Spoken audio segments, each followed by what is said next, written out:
Hello everyone, welcome back to my channel. Today we are getting into some real world scenarios with rejected takeoffs in the Toliss A320 Neo. We'll be conducting a series of 3 rejected takeoffs. The first two will be done on different air temperatures, while the third one we will simulate a rejected takeoff post V1. Let's get started.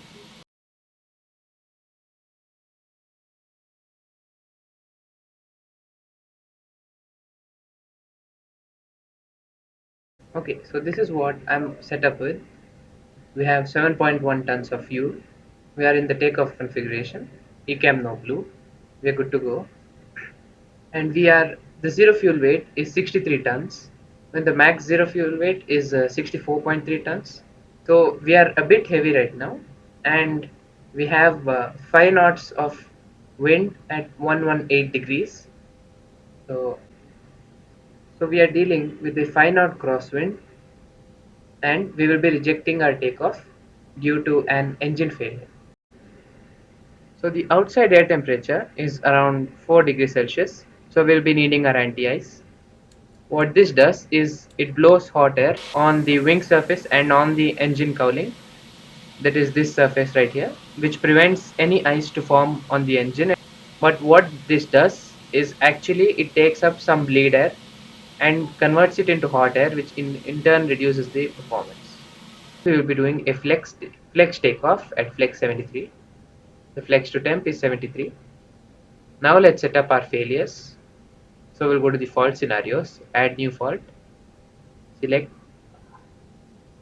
engine 1. We'll do an engine 1 fire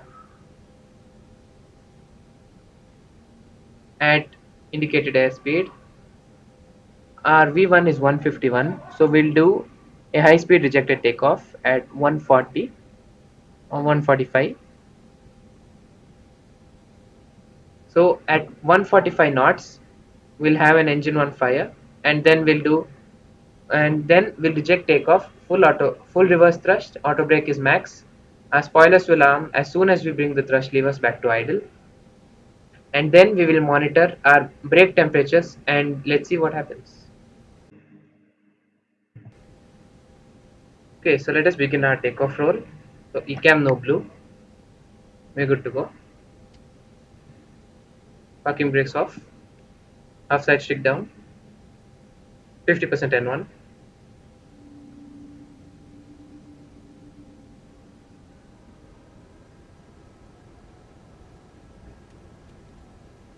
Stable.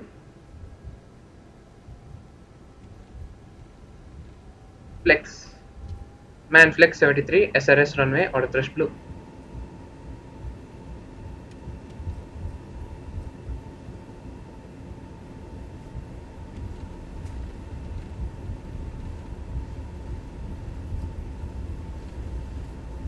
We have a bit of a crosswind there. 100 knots thrust set.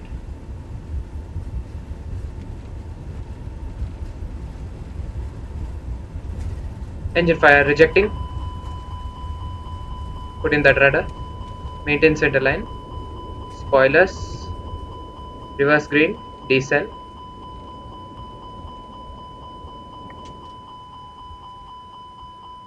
Acknowledge the caution. Sorry. Parking brakes on. Follow ECAM actions. Engine 1 fire. Engine 1 masters off. Engine fire push button 1. Push. Engine 1 plus 2 discharge. Agent 1 discharge. Agent 2 discharge. ATC VHF1 notify. That's fine. We are not on maxim. Pack 1 off. ECAS mode selector TA only. Cross bleed shut. Wing anti-ice off. So there you have it. We have secured the aircraft from any danger, and the engine 1 is turned off and is secured. Now we would be exiting the runway and talking to ATC, notifying them, and we would go back to stand and rectify the problem. So let us see what happened as an aftermath of the rejected takeoff. First of all, we have lost pressure in the green hydraulic unit. the green hydraulic system. This is because of the parking brake, which has inhibited the PTU from running, and hence it is not pressurized. We have lost the first engine, which is represented on the engine page. The bleed air is completely supplied by the pack 2 or the engine 2, and the electrical generator 1 is completely failed, and the complete electricity is being supplied by the second generator. We can see that it's running on 115 volts. It's a bit high, but it's fine. Now we have lost the flight controls in the green hydraulic system. This is because of the PTO not running. If I turn off the parking brakes, we can see that in a few minutes or in a few seconds we'll be getting back our green hydraulic system.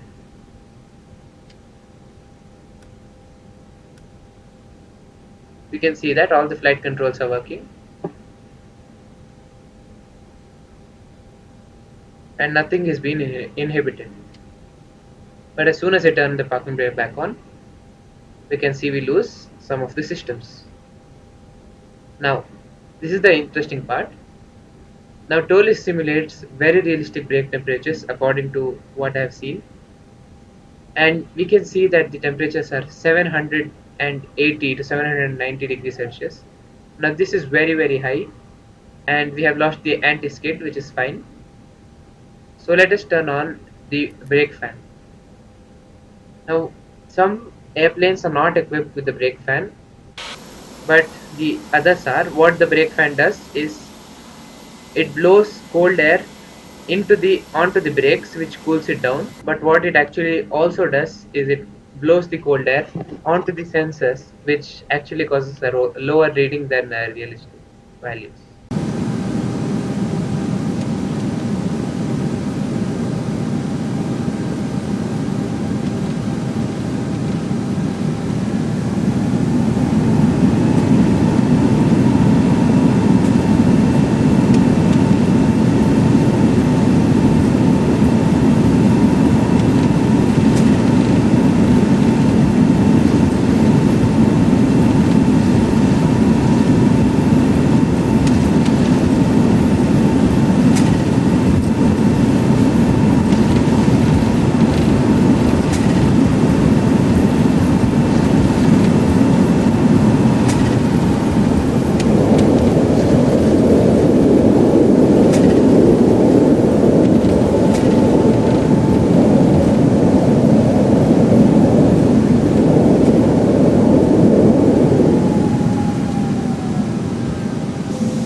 So for our second rejected takeoff, we will be increasing our zero fuel weight, and also we will be increasing the outside air temperature to around 43 degrees Celsius.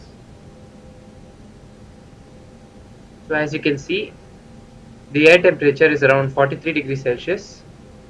So if we go to and balance, our zero fuel weight is 64.2 tons, which is very heavy. But we have only 7,000 kilograms of fuel, 7 tons of fuel. We are using kilograms, not pounds today.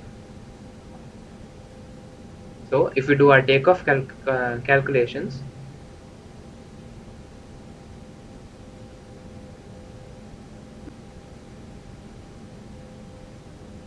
so it's a very small margin that we have to stop, but we'll try our best to stop the plane.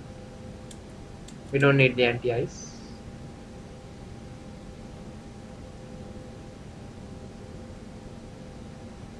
Let us apply these load settings to the MCDU. Let's put 150 V1, 150 rotate speed, 152 as V2. QNH is set 1007. Outside air temperature is 43.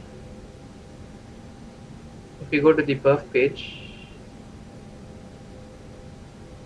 flaps 1, flex 58, it's a very low flex.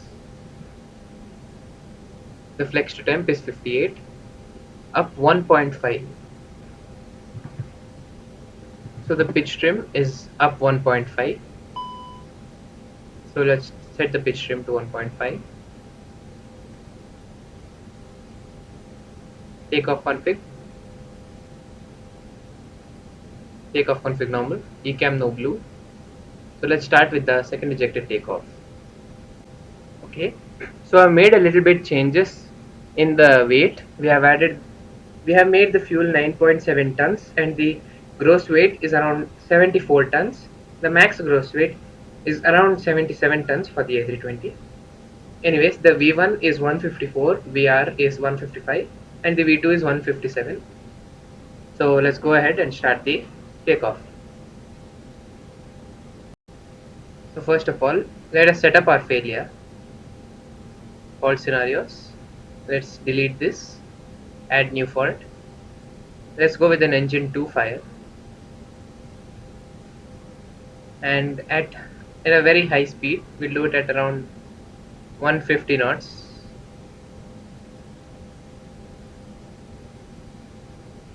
Our V1 is 154. Let's reduce it to 145 knots and apply it. And let's go ahead with the takeoff.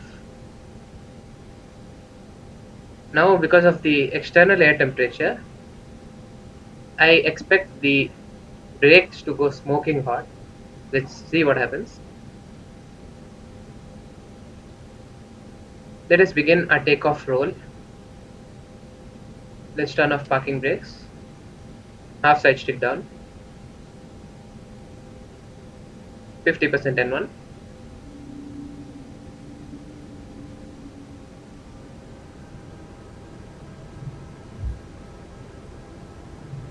Stable. Flex.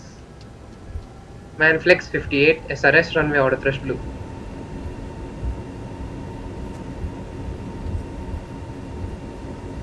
We have a bit of a tailwind, but it's completely fine.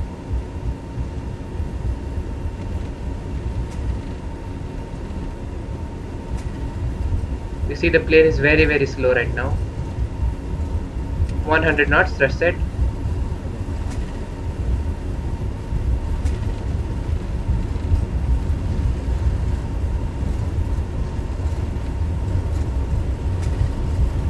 Engine fire rejecting. Reverse green spoilers descent.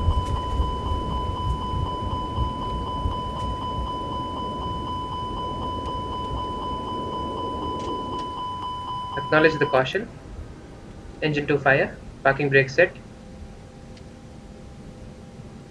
Engine 2 masters off. Engine fire push button 2 push. Agent 1 plus 2 discharge. Agent 1 discharged. Agent 2 discharge.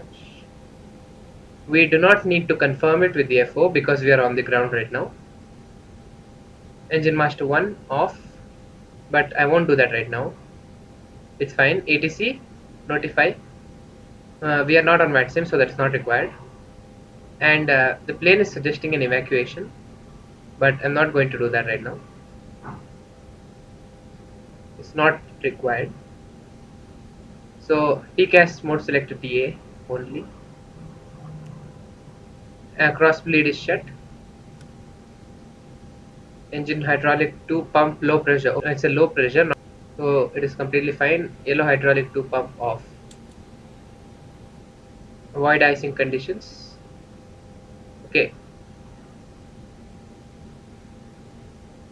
so let us look at what we have done to what damage has been done to the plane. So the yellow hydraulic pump is completely off, and as previously suggested, the parking brake is on, so no change. If you go to the wheel page, you can see the temperatures are very high right now. I probably expect them to go to maybe 1000 degrees. Let's not turn on the brake fan. And since the air temperature outside is so high and and the gross weight is so high, it will probably become very much higher than this. Now, as I predicted, the brake temperatures are extremely high at around 1000 degrees, and part of the reason is that the parking brake was on. If I turn it off and turn on the brake fan, I would see that there is a hold on a second.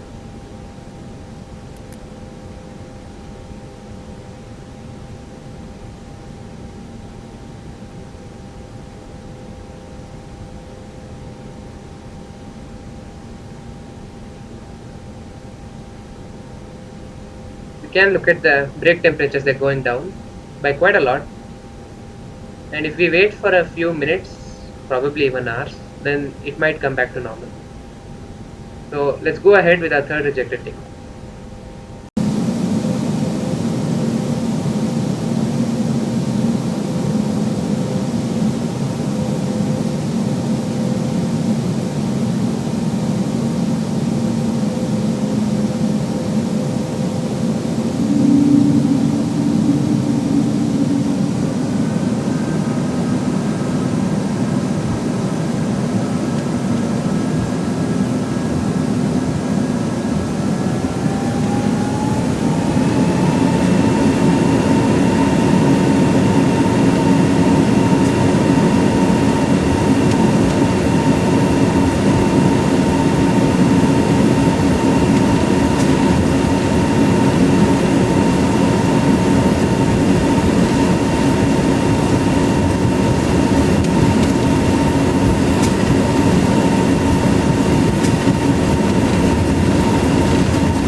Ahead and set us up with a hydraulic failure of green and yellow system.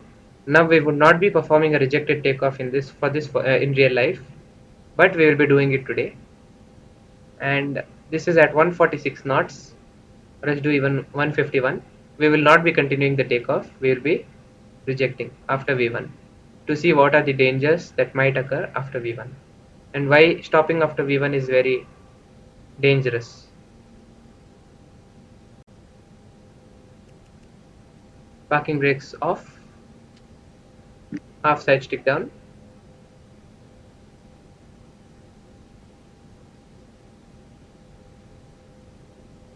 50% N1,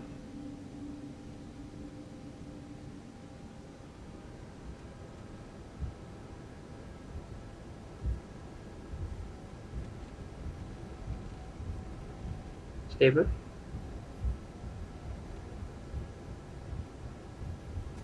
flex, man flex 73, SRS runway auto thrust blue.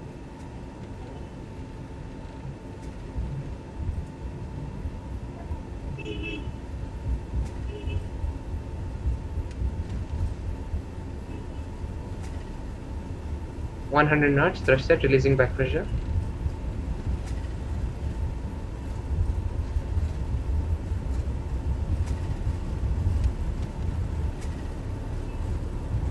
V1 rejecting.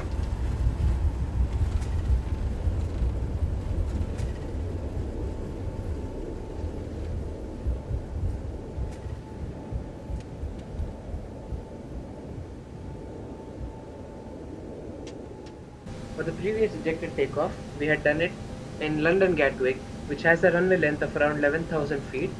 Now we are at Cambridge International Airport, which has a runway length of only around 6,400 feet. This I have set up the Toliss ISDS in such a way that the plane aircraft stage is almost realistic to what we will be flying in real life. It's a bit old, not very much, but not little as well. And I've set us with a bit of a tailwind of around 5 to 6 knots, the 6 knot tailwind, and we are doing a full length takeoff, so it will be easier for us to go ahead and reject the takeoff after V1. So let us go ahead and set us up with failure. So let's go hydraulic, let's go green and blue system fail. We'll do it above V1 at 128 knots. Our V1 is 126, we'll do it at 128. We'll add another hydraulic, blue system at speed 128 knots. Apply.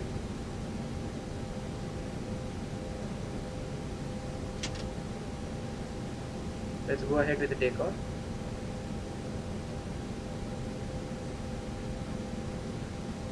Cam no blue.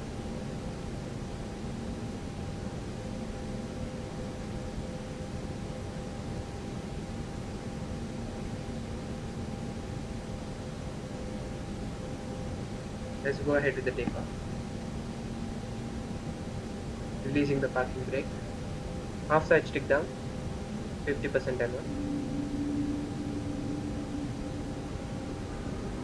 Releasing parking brakes.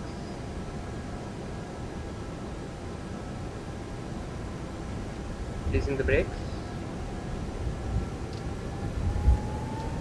And flex 67 SRS runway on the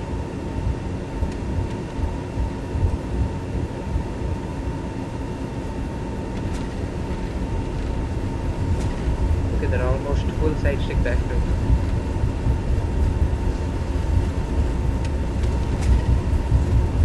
100 knots plus 10. V1 rejecting.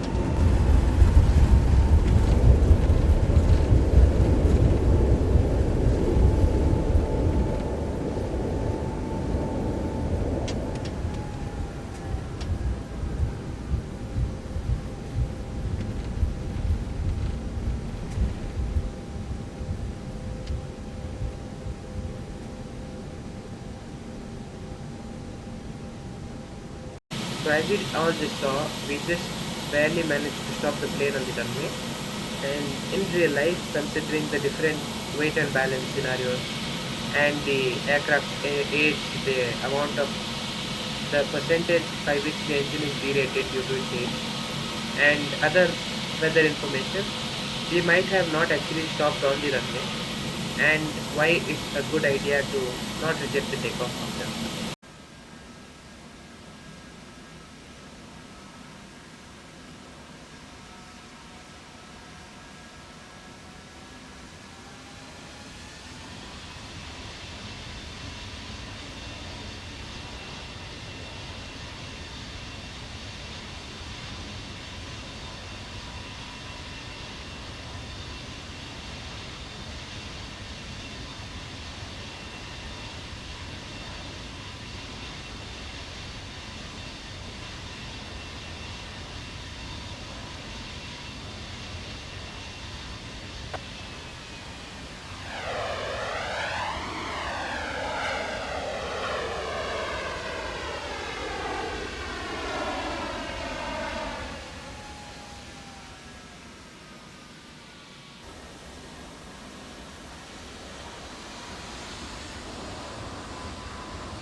So thank you everybody for watching.